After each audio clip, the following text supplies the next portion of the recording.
ఏ వ్యక్తికి అయితే ధైర్యం కలిగి ఉంటారో ఆ వ్యక్తి నిబ్బరంగా ఉంటాడు. కానీ ఈరోజు చాలా మంది ధైర్యాన్ని కోల్పోతున్నారు. కారణం ఏంటో తెలుసా? మన చుట్టూ జరుగుతున్నటువంటి సమస్యలు, మన ఇంట్లో జరుగుతున్నటువంటి సమస్యలు, మన ఒంటిలో లేదా మన శరీరంలో వస్తున్నటువంటి మార్పుల వలన ధైర్యాన్ని కోల్పోతూ ఉన్నాం. ఈ ధైర్యం అనేది అంగట్లో పెడితే వచ్చేది కాదు. వాళ్ళు ₹1,00,000 ఇస్తాను నీ ధైర్యం ఇవ్వంటే కాదు.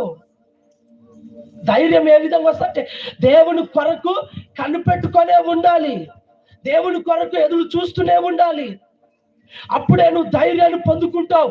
అంతేకాని నువ్వు ఏదో అయిపోయింది, ఏదో జరిగిపోతుంది, ఇంకా నా బ్రతుకింతే, నాకు చావే శరణం, సస్తే బాగుంటుంది అని మనం అనుకోకూడదు. ఈరోజు చాలా మంది కూడా ధైర్యము కోల్పోయి చావును వెతకలాడుతూ ఉన్నారండి. చావు కొరకు ఎదురు చూస్తున్నారు. ఇంట్లో నుండి పారిపోతున్నారు. కొంతమంది అయితే ఇంట్లో నుండి పారిపోతున్నారు.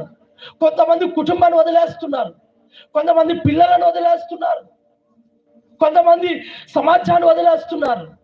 వదిలేసి ఎక్కడికో వెళ్ళి ఒంటరిగా బ్రతుకుతాం అని ఒంటరికి వెళ్ళి అక్కడ చేయకూడనటువంటి పాపిష్టి పనులు చేస్తూ శరీరాన్ని గాయపరుచుకుంటున్న వారు కూడా అనేకులు ఉన్నారు. అందుకే ధైర్యం కలిగి ఉండాలి. నీ ఇంట్లో ఏ సమస్య వచ్చినా సరే, నీ ఇంట్లో ఎలాంటి గొడవ జరిగినా సరే, నీ ఇంట్లో ఏ శత్రువు దిష్ట వేసుకొని నీకు నీ భర్తకు పగలాక పెట్టినా సరే, నువ్వు ఎలా ఉండాలంటే నిబ్బరం కలిగే ఉండాలి, ధైర్యం కలిగి ఉండాలి.